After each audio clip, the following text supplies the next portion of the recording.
Ito ang latest trendy. Viral at trending ngayon sa mundo ng social media ang di umano'y balitang isang mainit-init ngunit malaman ang balita na naman ang pag-uusapan natin ngayon kung saan ay mga magulang ni Daniel Padilla na walang iba kundi sina Mr. Romel Padilla at Carla Estrada ay talaga namang awang-awa sa mga nangyayari ngayon kay Daniel Padilla para mapabalik lang ang aktres na walang iba kundi si Catherine Bernardo. Ito ang mainit na balitang pinuputakti ngayon ng samot-saring komento mula sa marami sa ating mga kababayang Pilipino. At marami nga sa kanila ngayon ang hindi napigilan ang kanilang sarili na maglabas ng kanilang hinaing at komento sa mundo ng social media. Pero bago ang lahat mga ka-trendy, kung hindi pa kayo nakapag-subscribe sa aking channel, please click subscribe and hit the notification bell para lagi kang updated sa latest trending na balitang i-upload namin. At yun na nga, viral at trending ngayon sa mundo ng social media ang di umano'y balitang ilan sa mga updates patungkol sa aktres na walang iba kundi si Catherine Bernardo kung saan spotted nga si Catherine Bernardo na nasa Tagaytay at doon siya naglalaan ng oras sa pagta-travel kasama ang ilan sa mga kaibigan niya. Hinala ng mga ilan sa mga netizens na naroon nga si Daniel Padilla dahil nakita ang post nito sa kanyang Instagram na naka-outfit check din na parang nasa malamig na lugar pero hindi pa kumpirmado na magkasama ang dalawa. According sa Instagram and social media accounts ni Daniel Padilla at Catherine Bernardo, ay tila magkahiwalay ang ganap sa kanilang mga buhay. Kitang-kita naman na talagang nililibang nila ang mga sarili nila. Dahil dito, medyo naaalarma ang mga magulang ni Daniel Padilla dahil sa mga ginagawa nito ngayon dahil wala namang masyadong ganap si Daniel Padilla sa kanyang career ngayon. Kaya naman laging spotted ang aktor na parang kasama niya ang ilan sa mga kaibigan niyang hindi kilala ng publiko kasi ang nakikilala lang ng mga tropa ng fans ni Daniel Padilla ay ang mga celebrity lamang na walang iba kundi sina Zanjo Marudo, Joshua Garcia at ilan pa sa mga celebrities ng ABS-CBN. Base sa mga lumalabas na mga litrato, iba na ang naging circle of friends ng aktor na si Daniel Padilla at may mga nagsilabasan ding mga bali-balita na gumagawa umano ng paraan ng aktor para lang ma-win back ang aktres na walang iba kundi si Catherine Bernardo. At sa ibang mga litratong lumabas na tila walang ginagawa si Daniel kundi uminom ng uminom na tila ikinabahala ng mga magulang nito. Pero alam naman ng mga netizens na alam ni Daniel Padilla kung paano niya dadalhin ang sarili niya kaso at the very young age at talaga namang nilulunod niya ang sarili niya sa alak baka naman magkakaproblema ito or magsuffer ang kanyang health. Samantala, ayon pa sa mga litrato ng aktor na walang iba kundi si Daniel Padilla, ay talaga namang kitang-kita sa kanyang mga mata na hindi makapagsinungaling ang mga mata ni Daniel. Ang lungkot na talaga namang hindi makapagsinungaling dahil sa mga nangyayari. Alam naman ng lahat na kapag may ginawa kang hindi maganda sa kapwa mo, ay aanihin mo talaga yan pagdating ng panahon. This time, ang nakakahanga lang kay Daniel Padilla ay hindi siya tumigil para mapawin back ang kalooban ng aktres na walang iba kundi si Catherine Bernardo. Ayon pa sa mga veteranong showbiz na nagsasabi na Daniel is trying to win back Catherine Bernardo. Kinakausap din ni Daniel Padilla ang ilan sa mga common friends nila ng aktres na nilalapitan ni Daniel para pakiusapan na ma-win back pa niya si Catherine.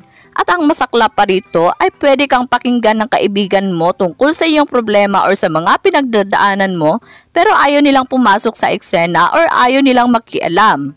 Saad pa niya, pinapakinggan, pinahihiraman ng mga tenga ng kaibigan pero hindi ito aakto or action para sa kanilang pagbabalikan. Kitang-kita naman sa larawan na talagang nagsasuffer talaga ng todong-todo ang aktor. Catherine Bernardo and Daniel Padilla attended the Asia Star Awards 2023 held in Philippine Arena and Bulacan recently. They were both awarded a fabulous award alongside Korean star Nugent. It was their second public appearance after announcing their breakup. The first public appearance was during the ABS-CBN Christmas special. Sa mga naging post ni Catherine Bernardo sa kanyang Instagram account, ay agad naman nitong nilalike at pinupusuan nitong si Daniel Padilla, kumbaga nakabantay pa rin siya sa mga ganap sa buhay ni Catherine Bernardo.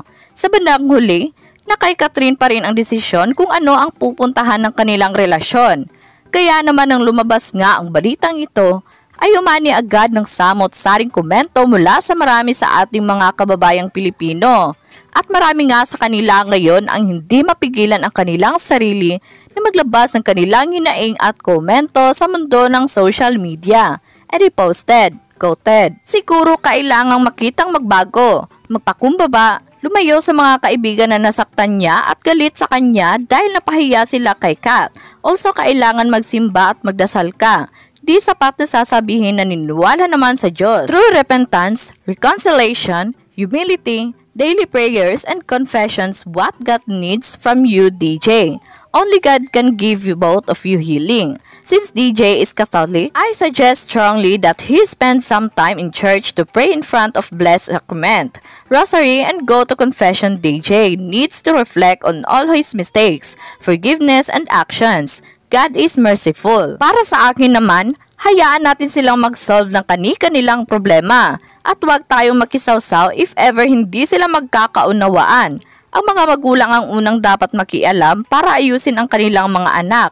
Sabi kasi ng Panginoon sa ganitong sitwasyon, kailangan ang tagapamagitan. Sa nakagawa ng kasalanan ay need magsisisi at huwag nang uulit.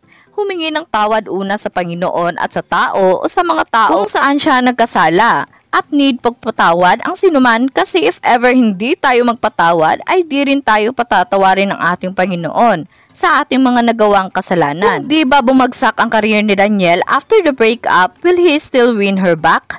Nag-post siya to confirm their status na hiwalay na sila. Nagbumirang sa kanya lahat ng pinaggagawa niya. Hindi niya ine-expect ang turn of events will go against him. Ganon din ang pamilya niya. Akala nila he won't be turned a loser after the said breakup. Akala nila they could still maintain his status without Catherine Bernardo. Now they realize it didn't favor them at all. Sorry na lang naging confident siya na mapapatawad siya palagi. Dahil alam niyang mahal na mahal siya. Pero kahit nagmamahal ka at paulit-ulit ka namang chinicheat, then bakit nagtitiis? May hangganan ang lahat. Masasaktan lang si Kat pag bumalik siya dyan. Kasi dyan lagi yung babae umaaligid. Sakit sa ulo yan. Lagi ka na lang kabado at naghihinala. Di magtagal ang balikan na yan. Ingat Kat, pag nakuha na ni Danielle ang gusto niya, balik yan sa dati. Dahil mayabang na macho yan. Protect yourself and be quick to drop him like a hot potato. Mas bagay siya kay Andrea dahil pareho sila ng moralidad. At least na-prove mo kay Andrea na ikaw ang pinipili ni Danielle. But don't celebrate on it. Kasi wala pa yatang male Padilla na nakawala sa cheating heart curse nila. Balikan mo, pero mawala na yung mga what ifs na nakahang at the back of your head. You are not doing your child a favor by sticking with a man who has a cheating heart. Be happy with him while you can, but take your time to marry him if you will. Make sure that your prenuptial agreement is in order. It's not that you trust him. He can't trust himself. For me, gagawin niya ang lahat, hindi para kay Catherine, para bumalik ang sigla ng karir niya. Hindi reason yun na tao lang din naman siya na magkakasala. Kung mahal mo talaga ang partner mo, bibigyan mo siya ng respeto. Kaso lang nakalima na yata siyang iba-ibang babae at ilang beses na siyang pinatawad. That's too much. Better to be single kesa mangunsumi ka sa mga ganyang klaseng tao. Bobo pa sumagot, mas loyal pang aso niya. Nonsense. Naniniwala ako if they are truly love each other. Magkakabalikan pa sila. Who are we to judge them? Dapat ang mga tao huwag masyadong judgmental. Read and watch na lang. Kung walang maayos na maiko-comment, then please stop making bad comments. Be respectful po tayo. Di natin alam pinagdadaanan nila. At yun na nga mga ka-trendy. Kung kayo ang tatanungin, ano ang masasabi nyo sa video na ito? Huwag kalimutang mag-iwan ng komento sa baba para malaman ko kung ano ang naging reaksyon nyo sa latest at trending na balitang ibinahagi namin. Maraming salamat po.